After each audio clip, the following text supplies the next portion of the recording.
If it's a desert, where there's a desert, there's no water. Where there's no water, there's no food. Where there's no food, there's no people. Where there's no people, there's no towns. Where there's no towns, there's no cities. Where there's no cities, there's no civilization. Where there's no civilization, there is no history. Now, the comeback is, Mr. Smith, you don't know what you're talking about. The Zamzam well is there. How many people know what I'm talking about? Emil, you know what I'm talking about. What's the Zamzam well? Tell the people what the Zamzam well is. Oh, you call it a myth? Yes. Oh, it's not a myth to them. It's a myth to you, though, right? Why is it a myth to you? In the comment section, when I put this up there and I talked about it, Muslims commented, they said that it was very clear that the Zamzam well refuted any notion that Mecca had no water. This was the only comeback. They said, Mr. Smith, you don't know what you're talking about. The Zamzam well has always been there, and it's inexhaustible. It supplies water for all Muslims today. So, let's go to the Zamzam well. Did you hear what email said?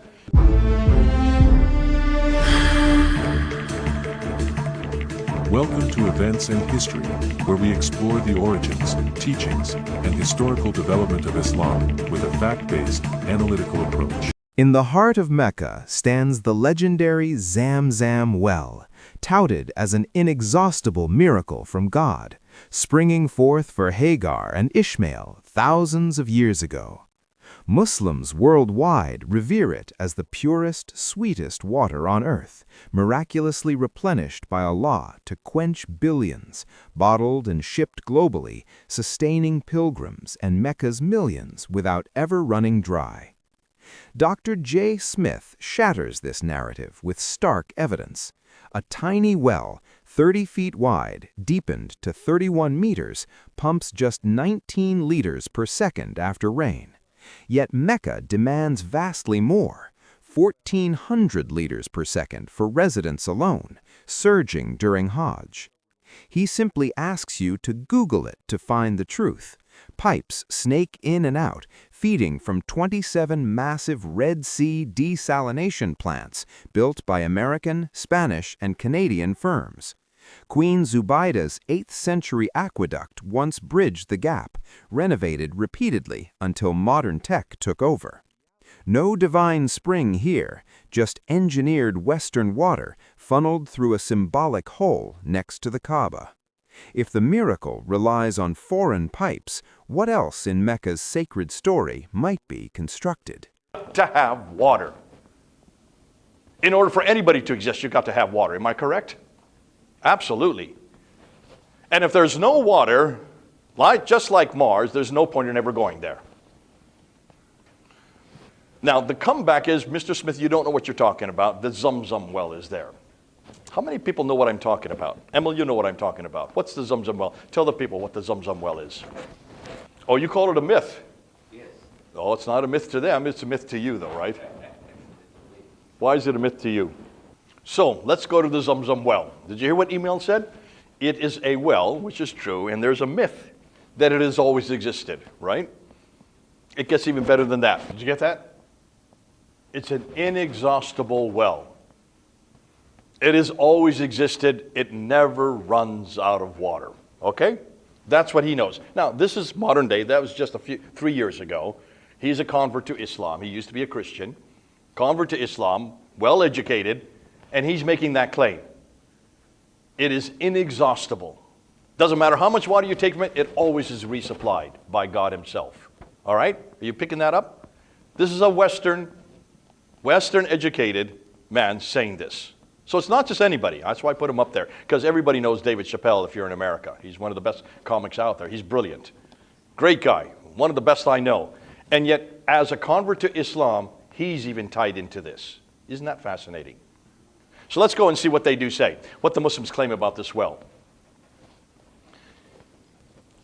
In the comment section, when I put this up there and I talked about it, Muslims commented, they said that it was very clear that the Zamzam well refuted any notion that Mecca had no water. This was the only comeback. They said, Mr. Smith, you don't know what you're talking about. The Zamzam well has always been there, and it's inexhaustible. It supplies water for all Muslims today. Others said that it came from the time of Adam and Eve. Some said it came from the time of Abraham. According to the current narrative, Hagar, not Sarah, his wife, after searching for water, found it and said, stop, stop. So she is in Mecca with Abraham. Abraham rebuilds the Kaaba, according to Islamic tradition. This is not me saying that. This is what Muslims tell me.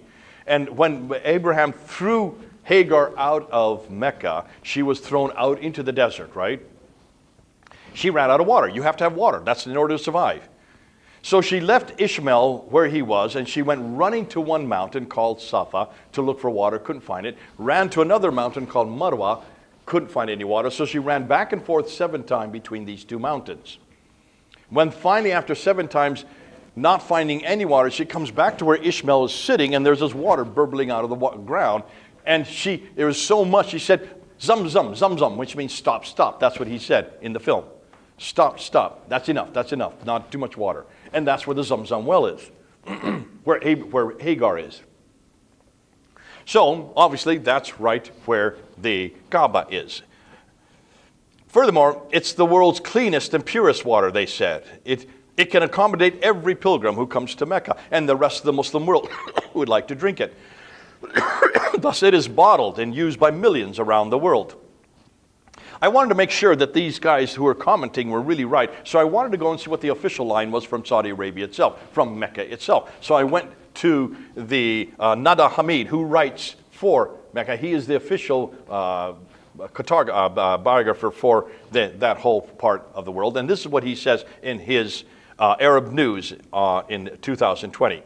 He said, "It sprang up 5,000 years ago when Hagar went looking for water for Ishmael. She ran between Safa and Marwa mountains 7 times before finding Zamzam, which means stop flowing, or stop, stop. Water from the well has no impurities, with minerals and heavy a taste. Pilgrims buy it, and it is shipped all over the world for its healing properties. It costs $187 million to modernize the well to accommodate the pilgrims. Its source is rainfall going to the Wadi Ibrahim and then to the underground aquifers. 350 million liters of water is pumped from Zamzam during Ramadan, 11 million liters a day. 11 million liters a day. During the Hajj, 314 million liters of water is pumped from Zamzam. That's 52 million liters a day. It never runs out and will remain eternally running. Allah himself will supply it for eternity. Because of Allah, the water is always there. All right? Are you getting that? That's what the official line is. So what do we know about the well? Well, not very much. There's a picture of it from the 1800s. What does it look like, you? Oh, about 30 feet wide, right? 30 feet wide. How deep? Oh, it's about 50 meters deep. There's the water at the very bottom. Can you just barely see it? Just a little bit of a pond. All right? In 1953, they put that structure over it, and they would draw out the water by a bucket, 1 bucket at a time. Well, there were not 2 million people needing it every day, so at that time, it was just, they could easily accommodate it, I guess. In 1953, a building was constructed over the wall. In 1963, they finally put it underground. They began to put the well underground, so that today, when you go there, all you see is that circle. But there's the Kaaba, there's the well. How many feet, how many meters? 30 meters, right? From the well. I'm showing you that purposely because that's very important. And the old structure is in a museum off to the side, and there you can see the old structure for the well. Now, here's my question. Here's a niggling problem. In 1963, when they moved the well underground, they dug it deeper to 31 meters. Now it's 31 meters today. Yet it is now situated only 21 meters from the Kaaba. Doesn't the well commemorate Hagar searching and then finding water in the desert for Ishmael in 1900 BC? Hold on a minute. So, there's the Kaaba. Mecca, the city, is all around it. Abraham lives in Mecca. He's having problem with Hagar. He throws her out of Mecca, right? Out into the desert. She's out in the desert looking for water, right? Why is she looking for water if it's only 30 meters from the Kaaba? She could just go on to the next door and just knock on the door and say, "Can I have some water, please?" Do you see a problem here, folks? Even the story makes no sense. So obviously, this is not a story that's historical. This is a story to commemorate and nothing more than a facsimile of something that is historical. Am I correct? These are nothing more than facsimiles. You'll see that later on when we get to the Hajj. If Abraham lived next to the Kaaba, then why was Hagar only 21 meters away if she had been cast in the desert? She should be miles away. That's why she couldn't find water. There was no water anywhere near. So, obviously, this is not the real Kaaba. I'm sorry, this is not the real Zamzam. So does the well supply all the water needs for Mecca? Well, let's ask that question. Mecca has 2 million people who live there today. That doubles whenever the Hajj comes to 4 million during the Hajj. Mecca needs 1,400 liters a second for its own population. That's equivalent to 51 Olympic-sized pools every day. That's how much water is needed just to supply the people that live there. 51 Olympic-sized pools every day. Yet the Zamzam well only supplies 19 liters a second, and that's only after it rains. So where do they get all the water for the 2 million Meccans, plus the 2 million pilgrims, plus the many millions of Muslims who buy and drink it around the world? You can go to any shop, even here in Poland, any Muslim shop, and you can find Zamzam well on every shelf. You go to any shop, I encourage you to go home and go into your first Muslim shop, and you'll see Zamzam well there. And take it, buy it, and taste it. It's always sweet. It's a sweetened water. It's a nectar, because it is holy water that comes from this well, the Zamzam well. Over 1 billion people drink it every year. All from this little well that's only 30 feet across. So how is it that Allah supplies this water for 2 billion people when you start to add it all up? Where does the Zamzam water come from? Folks, you just need to Google it. That's all I had to do. Everything I'm going to show you comes right off of Google. The Saudi Arabian government tells us where it comes from. You want to know where it comes from? Here we go. In the 1950s, the well wasn't very deep and there was very little water, as its entrance was only 30 feet across. So today, they had to cap it and they had to dig it deeper, and then they put a cap over it. There you can see, they give you pictures. They're not trying to hide this at all. I didn't have to scour or go undercover to find these pictures. That's the picture of the top of the well. But notice there's all kinds of contraptions on top of it, right? Do you see pipes coming in and pipes going out? They even show you what's inside the well. Take a look. There's pipes inside the well going in and coming out again. Folks, they're not hiding this. It's right there for everybody to see. It seems these pipes bring the water to the well, from where it is then pumped back out to the various locations in the Masjid al-Haram and onto the bottling plants outside of Mecca. But from where does this water originate? Obviously, it's not from the well itself.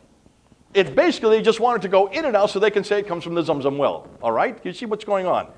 They're pumping millions of water into and out, in and out, in and out. That's why they had to cement it. That's why they had to put cap over it. That's why they have the pipes going into it and pipes coming out of it, so it could be purified. All right? So did it come from Allah? Is Allah doing that? No, that's what's doing it. These are desalination plants. There are 27 of these huge desalination plants on the Red Sea. Take a look at them. Everywhere you see a blue dot, that is a desalination plant. Note how most of them are on the Red Sea. Most of them, many of them serving Mecca. What's more, the world's largest water storage unit is just outside of Mecca. They're still building them. These are not for oil, folks. That is for water. That is for Zamzam water. The world's largest holding tanks. And who built them? All of these desalination plants are built by Acciona of Canada and Spain, Bechtel Corporation, Virginia, USA, and Black & Veatch out of Kansas City, United States. Thus, the Zamzam water is American, Spanish, and Canadian made and has nothing to do with Mecca Zamzam well. The bottling plants were water going worldwide, and the Saudi Arabian governments are laughing all the way to the bank. It has nothing to do with Allah. It has everything to do with America and Spain. Thank you. Isn't that great? I put this up on the YouTube, and boy, did I get it in the neck. They're not going to let me into Saudi Arabia anymore, because you can see they don't want the world to know. But folks, they Google this. I didn't have to go far to find it. Well, let's continue on. Problem number one. Where did the water for Mecca come from after the 8th century, after it was finally established? There had to have been water there. If there's no water there, they had to go get it. And folks, you can Google this as well. Just Google it and find out. You need to go, and what they do, and they say that Queen Zubeida's aqueduct is where it came from. Queen Zubeida from Iraq, between 762 and 831. She was the wife of Al-Harun al-Rashid from 799, known for her serious and dedicated intelligence. She came to Mecca and realized that there was no water there. They needed water. Obviously, they didn't have this view that Allah supplied water for them. So she therefore created and built this aqueduct. It's still there today. You can still see it. There's the ruins of it right there. Between 791 and 801, so the late 8th century and the early 9th century. The Numan Qanat went from the wadi called Numan to the Al-Azia neighborhood. It was 38 kilometers or 23 miles long, supplying 600 to 800 cubic meters of water a day. There were many renovations in 1952 by Jafar. I'm not going to give the names because Emil is they're screwing his face up the way I pronounce it in my Arabic. I'm sorry, Emil. In 1236, you have Emir Shuban, who renovated again. That was also renovated in the 1300s, also the 1400s, the 1500s, also the 1500s, continued on right up into the 1800s. And then, of course, in 1926, King Abdulaziz commissioned desalination plants. They didn't need the aqueduct anymore because they started desalinizing it in 1926. So here's the problem, number 2. There's an article online which showed the graph of percentage of desalinated water that was consumed by each day in Saudi Arabia in 2020. So it's just 4 years old. And it looked like the majority of water was from the groundwater, not desalination. And I said, that's curious. What is that 98% doing up there? Yet the green line's not only, it looks like only about 5%. Well, that's because whoever did the magazine that put this up completely made an error. What they should have done is this. This is what they should have done. They shouldn't have had those green lines. Whoever put it together didn't know what he was talking about. Because what it looks like 98% of all of the water that goes to Mecca comes from the desalination plant. For Medina, it's 95%. Almost all the water comes from the Red Sea. None of it comes from the Zamzam well, or 5% of it, if it all comes from the Zamzam well in other sources. So, where is this water stored? Well, again, it's all right up there on Google. All I had to do was Google it. Here is the modern Google map of Mecca today. The Masjid al-Haram, there you see I've just circled it. Al-Safa and Marwa are there as well. The Mina tent city is where 2 million people come. They all need to be watered. And then the 3 Jamrats, where they just throw the stones for the pilgrim, is there. There's Mount Arafat way down to the southeast. With 4 million people doing the Hajj, where is the water stored to accommodate all of them? Right up at the top, right on the buildings. There they are, the Munabulk Reservoir with 7 large storage tanks. They store 1 million cubic feet of water. Not from the Zamzam well, it's all up in the storage tanks. Where did the Muna storage tanks water come from? From Jeddah, from 11 Brimam Reservoir, designed and built by the Atkins team from Vinci Construction, United Kingdom. Not from Arabia, not from God, from the UK, thanks to the British. So where did the water of Mecca come from subsequent to the 8th century? Not from Allah, but from the West. All right, let's get then and let's start about the Hajj. Because if Mecca did not exist, then what do you do with the Hajj? You have to have Mecca for the Hajj. The Hajj is the pilgrimage that every Muslim must do. At some point in their life, they must go to Mecca, and there are 5 stages of the Hajj. I'm not going to go through all the stages, but the stage that they start with is this one here. There you can see the Kaaba. Notice this thing here pointed where? Well, it's pointed towards Jerusalem. But what's fascinating is what they do is they circumambulate this direction 7 times. Why would you need to circumambulate 7 times? Where does the number 7 come from? Hold on to that. Ask a Muslim that. They won't know. They'll have no idea. Go ahead. Okay, but where is that happening? Yeah, but okay, sorry. Where does that happen on earth, besides the Bible? Who circumambulates 7 times going clockwise? Hold on. Okay, we'll get to that. So here they go. There's the Kaaba. What does Kaaba mean? It means cube in Arabic. Emil had to go to another function. He'll be back this afternoon, so I can't use him as my Arabist. But just assume that I'm correct, okay? Cube. Interestingly, it's the same word in Syriac. It's the same word also in Hebrew. Cube. It's the Holy of Holies, the cube, the Kaaba. There in Jerusalem, in the temple. The same word, the same function, the same building. So here you have them going around a square building 7 times counterclockwise. Why? Well, some people thought that maybe it has to do with Petra, because Petra also had a cube that they would circumambulate around. But 7 times? Why? To answer that, you need to go to Jerusalem. It's Jerusalem where they go 7 times around, and you are correct. It is the Kaaba in Jerusalem, the cube in Jerusalem that all the Jews were to because of Jericho. Joshua's to go around Jericho 7 times counterclockwise, blowing the trumpet. So this is nothing new, folks. They've just lifted it from Jerusalem. It was in Jerusalem first. Now it's in Mecca today. All right? They're just copying Jerusalem. Why? Because the pilgrims, the Jewish pilgrims always went out. Now today, you see the Dome of the Rock is sitting right there. Actually, this is an old picture, maybe 100 years old. So you can see Jerusalem is not as built up there as it is today. And you notice the dome is not gold. It is gold today.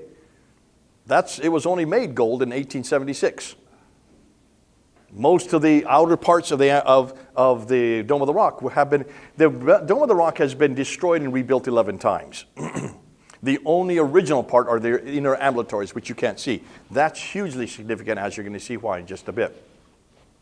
So that is where the original Kaaba was. That is where the original circumambulation was. It was all done by the Jews going counterclockwise because, as you said, Jericho. Now, what do they do next?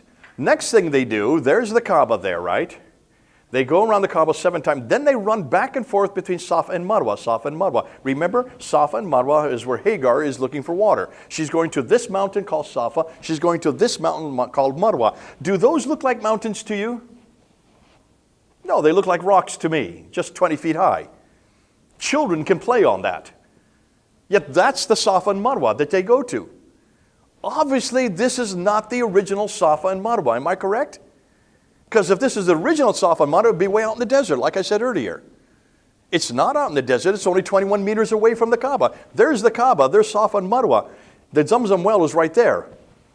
So obviously, these are nothing more than facsimiles. Do you know what a facsimile is? These are symbols of something that is original. It's much like if you were to go to Las Vegas today. You notice there'll be an Eiffel Tower over here. There'll be a pyramid over here. Is that the original Eiffel Tower? And is that the original pyramid? No. Those are models. Those are facsimiles to represent the original Eiffel Tower in Paris and the original pyramids in Egypt. And the same thing is going on here. These are nothing more than facsimiles. Nothing more than models. So where is the original Safa and Marwa then, that these are modeled after? They would have to be somewhere else, right? And much bigger. Dan Gibson thought it was here in Petra, because there is a Safa and Marwa, but those were only named there after the fact. That's intermediate Safa and Marwa. So where is the original Safa and Marwa? Just go to Jerusalem. There's the Temple Mount. That's where the Dome of the Rock is. It is called Mount Moriah. Mount Moriah in Arabic is Marwa. Marwa is the Arabic name for Mount Moriah. You go to the Kidron Valley down here, and the pilgrims would go down to the Kidron Valley, come back up to Mount Scopus. Mount Scopus in Arabic is Safa. Josephus writes about it in the 2nd century, Safa and Marwa.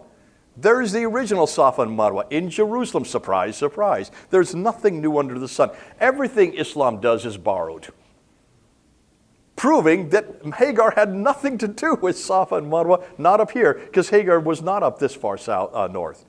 But interestingly, the Muslims assumed that that was to do with Hagar. Can you see, even that tradition is completely out of whack.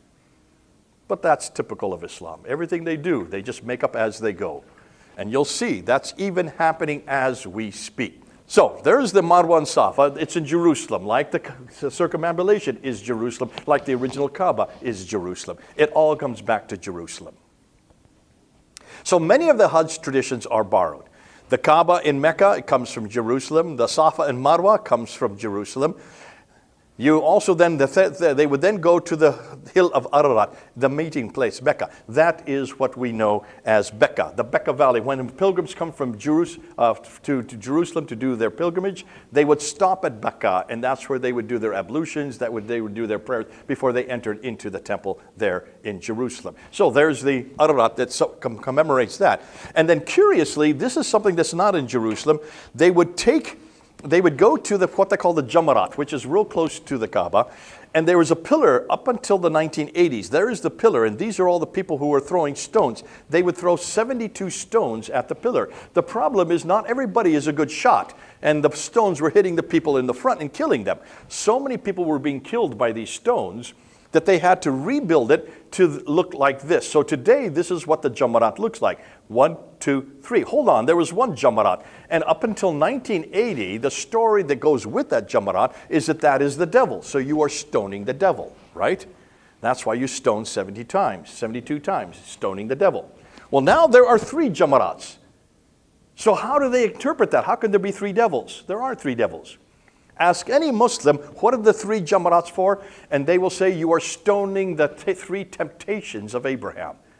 3 temptations is not stoning the devil. Since 1980, the new narrative has completely changed. How many people were alive in 1980? I was. Few of us are. The gray-haired ones are. We were alive when this got changed. So even the narrative is being changed as we speak in our lifetime. If it's happening today, why are we surprised it's been happening for 1,400 years? It keeps changing depending on what they need. Folks, this is what I love about Islam. It is so easy to shut down. Because if this is proving proof after proof after proof, this is nothing more than a man-made religion. Even the narratives, even their traditions are being created as we speak. And then they go to the Zamzam well. Now look at the Zamzam well. Where do you think that comes from? There's the Zamzam also in Petra. It's the same word. And there is where the original Zamzam well is. It's the pool of Siloam that's in Jerusalem. All starts in Jerusalem. Everything that they do, the five stages all come from Jerusalem, except for the Jamarat, except for the Jamarat. 4 of them. But then we get to the worst one, and this is the one that makes no sense. As they're circumambulating 7 times around the Kaaba, all the pilgrims are going and trying to kiss the black stone. There's the black stone right there. It's surrounded by this silver encasing. You can see they're trying to push and shove. They have to have guards there to keep the crowds in bay because everybody wants to kiss that stone. Why do they want to kiss that stone? Because that's how they get forgiveness. A stone on the corner of the Kaaba where you get forgiveness. Who can forgive but God himself? Is that not idolatry? At the very seat of Islam is idolatrous. And yet Islam is always very clear that there's only one God but God. They put their finger up all the time saying one God, and yet they have a stone that now does the same work as God. Have Muslims explain that stone to you. And they cannot. And why is it that stone still there? Why doesn't the Saudi Arabian government get rid of it? Because that is idolatry, is it not? You want to know the reason why? Just do a historical study. Just look at history and follow where the stone came from. The black stone. Folks, why is it black, by the way? Have any of you asked your Muslim friends? And notice it's not one stone. In fact, if you look at it carefully, it's actually tar with 8 little pebbles that are stuck in the tar. The reason it's black is because it's made out of tar. That's not what the Muslims will tell you. The Muslims will say, because so many people have kissed it, it has received so much sin, it used to be white, it is now turned black because of all the sins. Isn't that lovely? I love it when they answer for me. I just let them walk it through and then just back them up and say, so that is straight idolatry. You're now going to an object, 8 little objects, and you're having them take away your sins. So what do we know about that stone? Well, to understand that, you need to do a historical study. The black stone does have a history. It was possibly a meteorite that discovered by the Phoenicians in 300 to 400 BC. So we have references to the black stone as far back as the 5th century BC. It was then collected by the Phoenicians. They saw it streaking across the sky. Obviously, when you look at something streaking across the sky and it lands at a place, you believe it is a gift from God. So that makes sense in that time. The Romans, however, grabbed it from the Phoenicians. They brought it back to Rome. And then the Roman Emperor Aurelius Antonius Elagabalus took the stone and moved it to Damascus in 222 AD. And he is the one that started the belief that wherever the black stone was, the presence of God went with it. So where the black stone is, there is God's presence. It was then moved to Petra in the 7th century, and then in 687, the late 7th century, Ibn Zubayr, who was the governor of Petra under Abd al-Malik, destroyed much of Petra, rebelled against Abd al-Malik, remained in Petra, and sent his women and his children down to what is now today Mecca. That's why Mecca was chosen. He sent them because that's where his area, that's where he came from. It doesn't say Mecca, it just says sent them to the south, to the Hijaz. That Mecca is in the Hijaz. But what did he send with them? He sent with them the black stone for protection. He remained in Petra. Zubair then fought against al-Hajjaj, who came from Iraq under the authority of Abd al-Malik, and he was killed there in Petra. But the black stone was now in the south. So the pilgrims no longer went to Petra because the pilgrims wanted to go to where the black stone was, because that's where God's presence was. So now they were moving, and the pilgrimage now went down south, down to where the black stone was. So the Abbasids, who were in Ctesiphon, what is today Baghdad, who hated the Arabs who were up in Damascus in Syria, the Abbasids were getting stronger and stronger. The Umayyads were getting weaker and weaker. But the Abbasids had a problem. They had political hegemony, but they did not have theological authority. They needed a theological authority. And so they made an alliance with the family of Zubair to have the black stone as their sanctuary. Now can you see why Mecca was chosen? Mecca was chosen because the Abbasids needed a sanctuary. Not in Petra, not in Jerusalem, in Mecca. Now that they have legitimacy, they grew stronger and stronger, and then finally defeated the Umayyads in 749 and then redirected all the mosques. That's why all the mosques now get redirected towards Mecca after 749. By the 9th century, no mosque was facing anywhere but Mecca. It all had to do with politics, not theology, not historicity. So, Mecca's creation. When did it actually begin? Well, probably the best thing to do is to find out when it began. Why don't we just read some inscriptions? Just read what exists. That's the great thing about rock inscriptions, is that they don't deteriorate, they don't disintegrate, and they're always there. You can still read them today, except this one. This is the one that sets it straight. This is an important rock inscription. It's very close to Taif. Remember I showed you Taif that's up on the plateau that's southeast of Mecca? It's one of the oases along the trade route. You start here at Aden, you go to Sana, you go to Najran, then you go to Taif. Remember I showed you Taif? And then from Taif you go to Yathrib, and then Khaybar, Tabuk, and then on up to Gaza and in the north. Well, there in Taif is this rock inscription. And it's written in Nabatean Aramaic. That's interesting. You'll see why later on.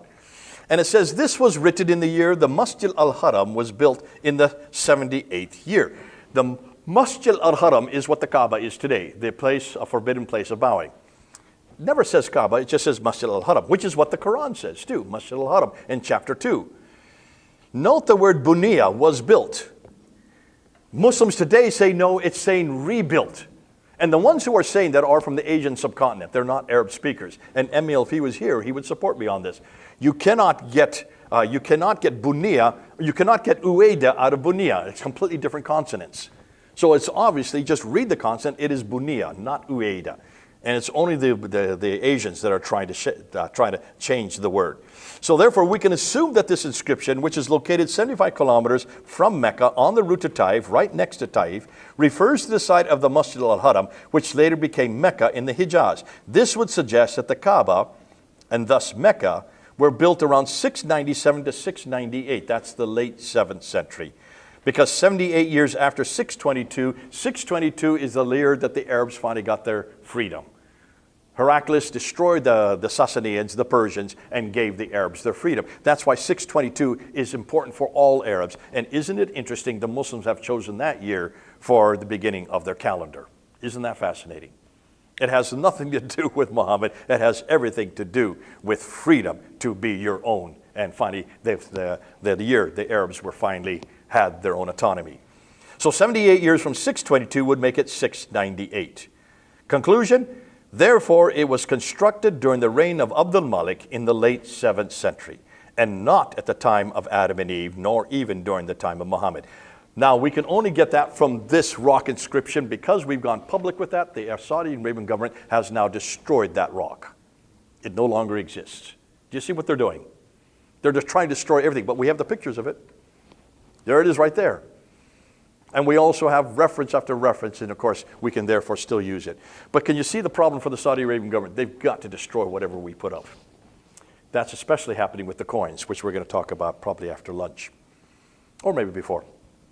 In the end, the question isn't simply about a well, it's about what that well represents.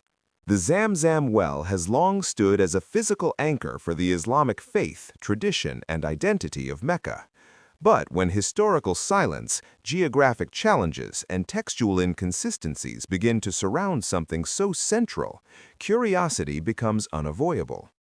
Dr. J. Smith delivers a piercing finale on the Zamzam well, Islam's supposed miracle in Mecca's arid heart. His scrutiny exposes the reality: a modest well, roughly 30 meters deep and mere meters from the Kaaba. Mecca's 2+ million residents demand far more, hundreds of thousands of liters daily, while Hajj surges consumption to millions. The so-called miracle of Zamzam well relies on modern engineering, water piped 5 kilometers to the King Abdullah desalination project for filtration, UV treatment, and bottling, then distributed via tanks, trucks, and fountains. No heavenly aquifer alone sustains this. Desalination from the Red Sea and groundwater backups fill the gaps. Pipes in, pipes out. Western tech sustains what faith calls divine. If Zamzam's flow depends on human infrastructure rather, how much of Mecca's sacred story is built on modern foundations, not ancient truth? Thank you for watching this video. Please like and share this video so others can see it. Don't forget to subscribe and turn on notifications for more Islamic history content. Stay with us as we sift through history to find out what the standard Islamic narrative on the Islamic Awareness website is hiding regarding the origin of Islam. Jesus is Lord.